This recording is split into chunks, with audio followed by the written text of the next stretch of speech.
Hey there, Sharon Horne-Ellstrom here. What's she up to now? Sharon Horne-Ellstrom. Talking about my transition from the offline brick and mortar world to the online world. Every day, kind of journaling what's working, what's not. Now, today is day 385. And I like to think that this demonstrates to people that we're not an overnight success. I've got like 4 decades of business experience, almost all in the offline world. And I'm transitioning and trying to apply that to the online world, what I do in the internet and from home in my pajamas. And it's not, I know for some people it's a quick, I just turn on my website and people love me and come flocking to me. Hasn't worked out that way for me because mostly it's my own personal resistance, but because of the things we do, because of the learning process, because of the way we think and believe and feel about things, the way we apply and take action determines how quickly we will succeed at anything. But it also shows that nobody's an overnight success. Even the stories and the people that we hear online that we think are overnight successes, they're not. They've got a story, they've got experience, they've got something that they've done in another arena that they've been able to transmute and transform into rapid success in another area. Or it's just people looking back and saying, okay, here's your result now, but they don't look at all the effort and what it took to get to that particular result. So I'm definitely a demonstration of a not overnight success. Well, I've had a lot of successes in my career and in my life, but online is definitely teaching me a lot about myself. And I guess that's the purpose of everything that we do, is to continually improve and continually grow and to become the person that we are meant to become, to impact the world the way that we're uniquely here to impact the world. So today I'm saying catch up because I started watching my 3-year-old granddaughter this last week, and it's been so much fun, but I've gotten so used to doing what I want, when I want, where I want, with who I want, wearing what I want, and creating my businesses and my online business journey out of that it's really interesting what an impact it has when you add a 3-year-old to the mix, when you add a 3-year-old to your routine. I don't think I got my videos posted one day, maybe one day in the morning. Usually I get up, I create my content, and I post it right away. I think it was like 4:30, 6 o'clock, 7 o'clock at night when I got my videos posted last week. And that's perfectly okay. I had the most podcast listeners ever, I think on Thursday. And I think Thursday was one of those days where I posted them in the afternoon. So maybe that's showing me that posting everything in the morning isn't the best idea and that I should be scheduling those for different times of day. Maybe I'll look at it in a couple of weeks after I get used to incorporating the 3-year-old and determine what makes sense for that. I need to catch up on some things with the Women's Summit. I think I totally forgot to even share the Women's Summit yesterday. Now it's going live in 10 days. I know I did some work on it first thing in the morning to mobile optimize it for the iPhone again and to add a little curiosity as to who is in the summit. I had wanted to do, I talked about it yesterday, like a flip through all the pictures of the women that are in it. And I decided not to. I decided to say, hey, if you want to know who's in it, just click the button, because then you have to enter your name and email. The whole purpose is to capture people's name and email so that we can invite them to the next summit and the next summit and the next summit. And I guess if you're not willing to enter your name and email to get the amazing knowledge of these 30 women, bye. You're not gonna listen to it anyway. So if you're not gonna listen to it and you're not gonna act on it and you're not gonna do anything with the information that you get from the summit, then because all you have to do is share your email, I'm not interested in having those people be part of our organization, part of our group, part of the Women's Summit, part of our movement of helping one another. I don't know. I trade my email for a lot of things. I think about it, but I trade it for a lot of things, and way more things that are for like a one-page checklist. Well, this is 30 amazing women sharing their best secrets about how they interact with, how they handle customers, how they attract customers, how they build relationships with customers, how they enhance the customer experience, what they do to build that experience and make sure it's awesome to create lifelong customers. So there's so much in this summit. It kind of cracks me up when I think people won't enter their email as part of that. I mean, I haven't even written a single email So the women that have signed up already, they got nothing from me yet. They got a thank you page, which that's on the list. I've got to write the emails for that. I have to welcome people. Number one, I'm excited that they're going to be on it, but I have to remind them to show up in 10 days. That otherwise they'll forget. If they're signing up now, they'll forget. So I need to get that. I need to get the pieces of the summit done. I've got 3 more women to upload to the membership area and to the listening pages. I want to put them on the listening pages. I've got to do the summary notes and the checklist for that. I've got to map out the 30-day challenge, which is going to come on the back end of the summit. I'm going to do a 30-day customer challenge, mainly because I love challenges, but also I know that if people will take a little bitty action every single day for 30 days, it will massively impact customers for them. And customers are the lifeblood of all of our businesses. So if I can help women to do something, a teeny tiny thing every day for 30 days to nail customer handling for themselves, I know that that will positively impact their businesses and their lives. And that's what this is all about. I also am going to do a couple of bonus things. I've got access to a couple cool bonus things, and I need to figure out how am I going to incorporate those and build those out for as bonuses for the summit, because I think that they're cool and I want people to be able to use them to attract more customers to them. And just come up with an outline of bonuses that I want to add to that. I also would like to make all the pictures the same size on the first page of the funnel. I don't know if I'm going to get to that or not. If I can get my daughter to maybe help me do that and resize all those pictures so that they all show up the same and they don't get funky, because everybody sent me different pictures in different formats and different shapes and sizes.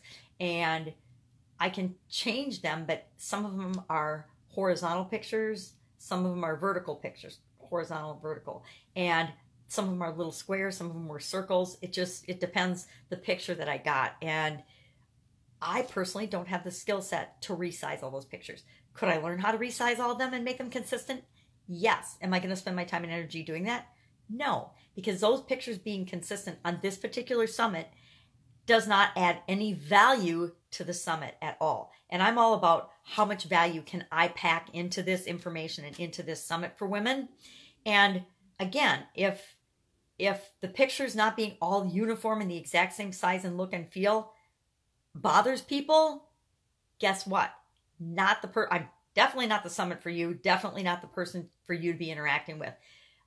If typos annoy the living crap out of you and you can't see past the typo, that doesn't say anything about me, except for that I have really bad eyes and I have to use a magnifying glass to do anything and everything. And I probably missed it. And do I need an editor to oversee and help me and do that stuff? Yes. Do I have an editor for this summit? No, I don't. Number one, because I threw this project together faster than probably anybody else ever does, because that's how I do things. I get an idea, it feels right, and I just go with it, and the pieces start to fall in place. So I guarantee by next time, we'll have music, we'll have a logo, we'll have colors, we'll have a tagline, we'll have great graphic design, we'll have help with everything. This time through, no, don't have it. But I'm a believer now in do what you can with what you've got right now. Do the best you can with what you've got right now and actually get it out there to help people and change the world. Don't sit on it waiting for everything to be perfect. If I waited for the perfect microphone, if I waited for the perfect video background and setup, do I want one of those cool backdrop boards to do my videos and my audios like Steve Larson and Russell Brunson have? Well, Russell just does it in his office, which is what I do. But Steve Larson has this cool backdrop that says Sales Funnel Radio, or I can't remember his other one, his MLM Secrets or something. But he's got those made up because he learned how to do that from ClickFunnels, and he has access to all kinds of resources that other people like me don't. And that's cool. That's what he's figured out and earned and what works for him. But I have to do what I can do with what I've got right now. And that means figuring it out. So in addition to all that today, I need to really haul rear and get a bunch of the rooms in my house packed up and ready to go. And I'm just going through and I'm saying, okay, what do I want to keep from all of this? I'm packing up and pulling out what I want to keep. And then I will actually ask for help to get rid of all the rest. I will ask for help from family and friends to come in and charities to come in and say, okay, all the rest of this is going to charity. Let's get it out of here. And we can get it out really fast. But I have to go through first and pull out the things I want to keep. And I haven't done that. I've sort of done that. It's like I've already had 3 dumpsters. The ex-husband's on me because I haven't filled up this current gigantuan dumpster that he just put in the yard. And I'm like, you're forgetting, I've already had 3 or 4 dumpsters that I've pulled things out of the house that were trash and should go and just get rid of. And so I'm to the point now where it's, what do I want to keep? What goes to charity for other people to benefit from? Because I don't believe that you just throw everything away because it's faster and easier for you, especially when it's resources that would definitely benefit other people. I don't think that's right.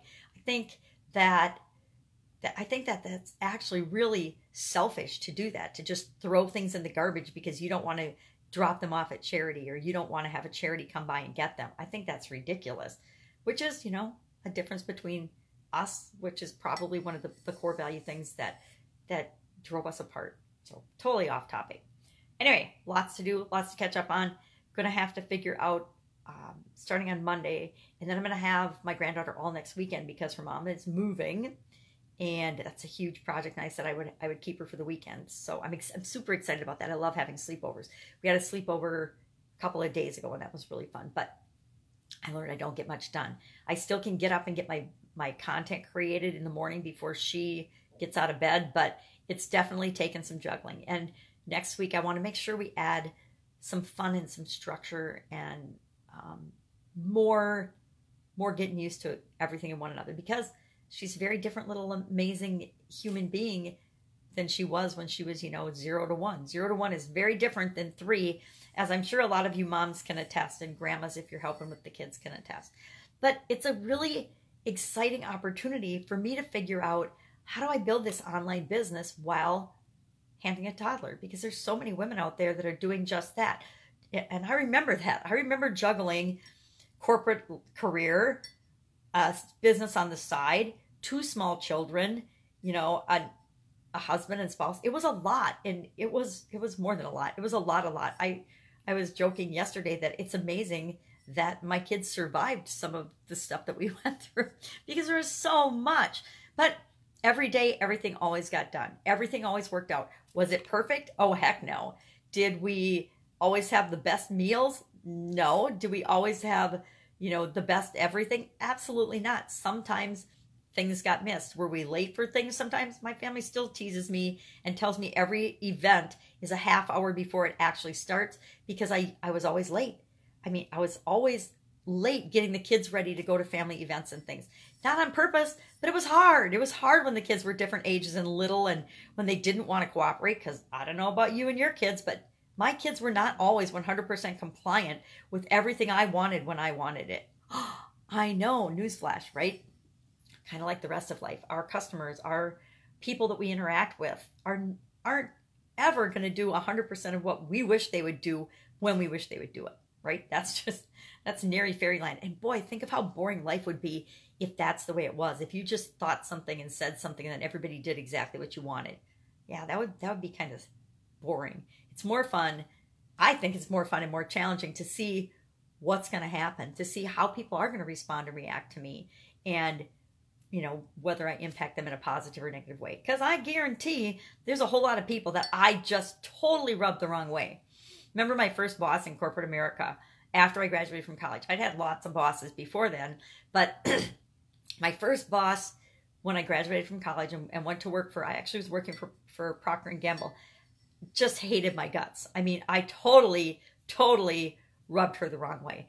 And I look back on that because I learned so much from her. I learned so much about how to deal with and how to appreciate people and it was one of my first lessons in my corporate career, which served me so well.